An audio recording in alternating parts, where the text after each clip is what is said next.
Hi, today our topic is heaven and hell. So this is a really interesting and important topic, yes. Very important topic. Yes, because it's very common amongst Christians to believe in heaven and hell.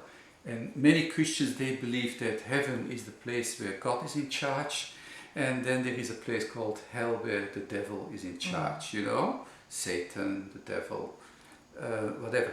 Now, basically, as Baha'is, we believe in the oneness of God. And such a concept of dualism is already going against that basic principle, most important principle of the oneness of God. Because if God is perfect, He is in charge of His entire creation. He created everything. And then to have a devil in charge, it just doesn't work. It's called dualism. You know? So what is then, where does the whole idea comes from? Well, we have to understand that Jesus was living at a time when there was no science. Science was non-existing, you know. People didn't know what clouds were, they had no idea at all, even didn't know why is there a wind. Wind was considered to be something from God, you know. Clouds, they were considered to be vehicles for God. It was a different time. People thought the earth is flat and it got four corners, and if you walk too far you fall off it, you know? Yeah. And then there are these columns, and they believed there would be a kind of a ceiling, and that ceiling, that the blue ceiling is heaven, and then you got lights shining through that ceiling, which were the stars. You know, and they thought that was the place where God lived like a king who had servants, you know, good servants, bad servants, and so on. And then they believed that from time to time He sent one of His servants down a ladder, like in the book of Job it speaks. He comes down the ladder to give messages, and they were the angels, they were the messengers, and so on. Very primitive type of concept.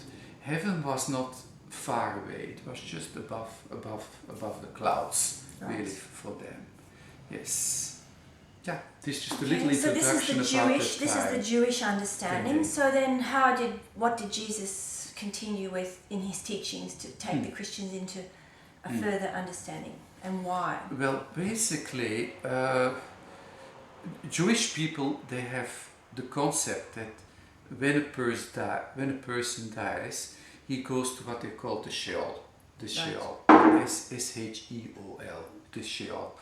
And the Sheol was a shadowy type of world, where the souls, where the people continue to exist, barely an existence. It's the existence of a shadow. That's why I call it the world of shadows.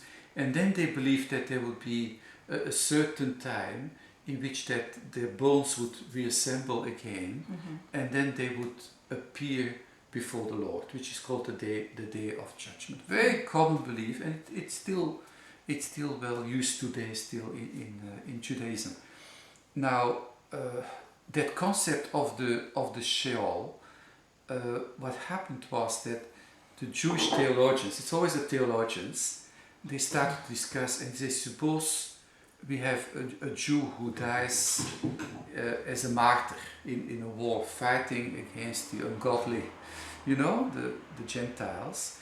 Now he should get a better place in the Sheol. So by the time of when Jesus came, there were already different compartments in the Sheol, about 5-6 different compartments. And in one compartment they placed Abraham, in another one they placed the sinners, and so on, with higher and lower. And this is basically the concept which comes through in the New Testament. Yes, there are the compartments already, they are there, and people are suffering in certain of these compartments.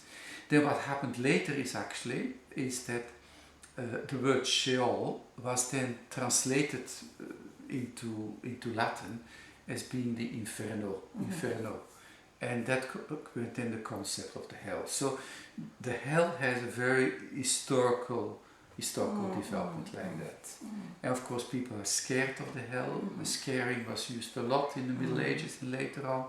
and so on. But now in our modern time, people want to know much more the Christian life. So I guess 2,000 years ago it was used to educate the people in a very basic way. It's the promise and the threat, which is probably useful at that time to bring people to a higher level of obedience and truthfulness in their lives. But for today, the promise and the threat is not enough, because we have education, we have rational understanding.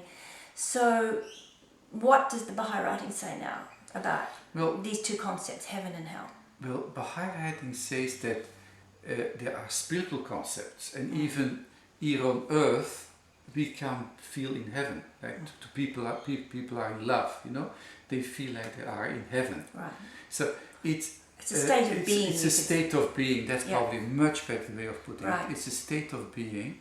So you could say that people who are getting closer to God, nearer to God, they are in heaven, and people who move further away from God, that are remote, they get more remote. Into the fire of remoteness. Fire of remoteness. Yes, I remember one of the quotes I love, that Baha'u'llah says that nearness is likeness. So to be near God is to be like God. So it doesn't mean physically like God, but manifesting in your daily life, showing forth the attributes of God. So being kind, loving, just. So if you are in your actions showing forth these attributes of God, you are like God in a sense. So therefore you are near to God. So you're in heaven. So it's a state or condition of being. I think that's the most important one. In Baha'u'llah he says, where is paradise and where is hell? Say one is reunion with me, the other is then own self. So and that means the lower self. The lower self, the insistent ego, isn't it? Yes, the insistent self. Because we have a higher self too. Yeah. When we have a dual nature as human beings, and when we express our higher nature, we are near to God. When we express our lower nature, we are more in the lower kingdom. I wouldn't say the animal kingdom, because animals can be more just and more kind than we are, but we are expressing our nature that is the antithesis of our higher nature. Instead of telling the truth, we tell lies. Instead of being just, we are unjust. We are cruel. So that is expressing our lower nature. And that is, in fact, when we're in that condition or state, we are in a state of hell. Yes. That's right. And in some way, we have the ability today to create a hell in this world, isn't it? Or to create a heaven of this world. So bringing it out from ourselves, bringing it on a higher level, which is part of our responsibility as human beings, is to help to create an ever-advancing civilization. And in this day, it is not enough for man to be just thinking about getting himself a position in heaven, that he says, oh, I'm going to heaven and I'll be with God and I'm such a good guy and that's good enough for me and that's all I need. The Baha'i concept of what we need to do in this age is, by helping to build a society that is based on justice and love and peace and unity, by being a part of that, creating that civilization, ever-advancing civilization, that we are in fact helping ourselves to develop. So because we are 50-50, we are individual, and 50-50 we are gregarious species, we have a dual role. We have to, individually we have to live a good life, but collectively we have to also contribute to the society. So to be a passive moralist and just say I'm good, I'm okay, is not enough in this age. We have to be actively moral, and we have to be helping to build a civilization. So creating a heaven on earth today means to be able to build unity and love and peacefulness and justice in our society. And this is what we Baha'is are doing, and this is what Christ would want all of us to be doing as well. Yeah, absolutely. Yes. Because all human beings, they are social beings, they are spiritual beings, and they are eternal beings. Yes. Yeah. So we have an eternal nature that's part of us that continues after death. As we said, you could liken the body to the cage, and the soul or spirit as the bird in the cage. When the cage of the body is broken, the cage goes to its home, which is the physical world, and the soul or spirit, the bird, flies to its world, which is the spiritual world. So I think one of our other programs we were talking about the purpose of life. To be able to fulfill our purpose is to be able to develop those qualities in us of love, peacefulness, truth, all our attributes that are latent in potential within us, to develop them as far as we can and to help to build a better society. Then we fulfill our purpose here on life. And when we leave, we don't leave with regret. We leave the world a better place for us having been here. We are able to contribute, and when we get to the next world, which we believe is the spiritual world, and we look back on our life and we do our life review with the great being, we'll be happy that we made the effort through our volition and our willpower to help this process of building and creating a better world. That's actually what now, because we have so many people go to this near-death experience, NDEs as they call them, and they come back with similar type of stories, you know, about meeting a being, and also to have a life review. Very interesting, yes. Now, does that mean that as Baha'is, we do not believe in the devil? Because that's a very important point in Christianity. Do Baha'is believe in the devil? You know, I think Baha'u'llah himself, he speaks about the devil, isn't it? He speaks of a satanic Satan, force, a satanic a power. satanic power. Yeah. Not as a personage. I see. Yes. It's more of a evil. I know Shoghi Effendi says that evil can be felt in the world. Its effects. It's not a power in itself, but the effects of evil are felt. The Baha'i, one of the ways Abdul Baha, who's Baha'u'llah's son, he spoke of evil. He said, like, there's good exists, for example, and that we have a certain amount of love within us, and then, for example, hatred is just a lack of love. So it doesn't exist in itself. Hatred is just a lack of love. In the same way you could say darkness has no existence of its own, it's just a lack of light. Or poverty has no existence of its own, it's just a lack of money. So evil doesn't have an existence, but its effects are felt in the world. There's no doubt about that. So when we talk about Satan, we are talking about, actually, what makes it very interesting is because Satan is a Jewish word and it means obstruction. So obstacle. Or obstacle. Something that is an obstacle prevents on us from coming closer progressing to God. Towards God, yes. And that's probably the original meaning of Satan. Anything that stops people from getting closer to God.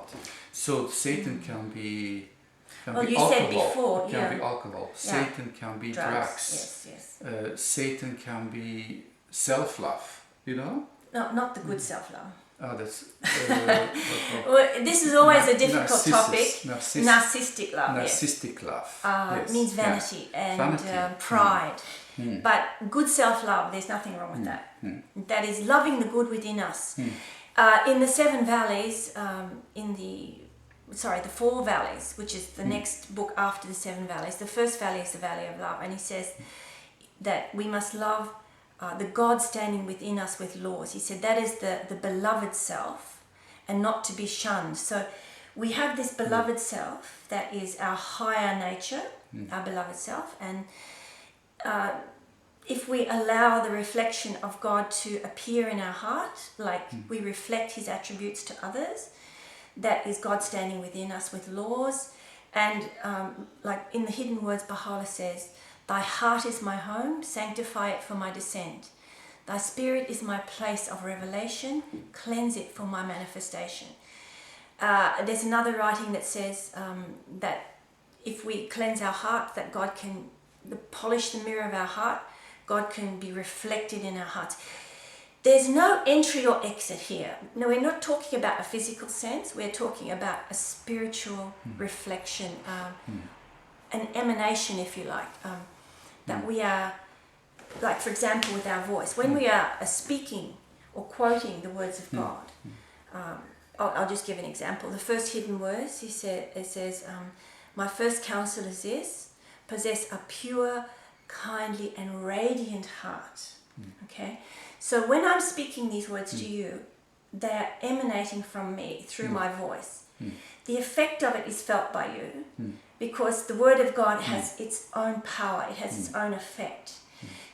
Through this emanation, so nothing is coming, I'm not losing anything through the emanation, it's just coming forth. So the power of the Word of God emanates from our soul, from one soul to another, and it is, in the Baha'i writings, the Word of God is the key to the city of men's hearts. So through that Word of God, we are awakened to the spiritual reality of God, and we come nearer to God. So that's what the meaning is of the words which became flesh, you know? That's right. Which also is mentioned in the Bible. The Gospel of John. Okay, that's very interesting, isn't it? Yes, we'll stop here. Okay. We'll stop we here. diverged a little on Yes, that one, yes. but it was fun. We always enjoy having a chat. Thanks.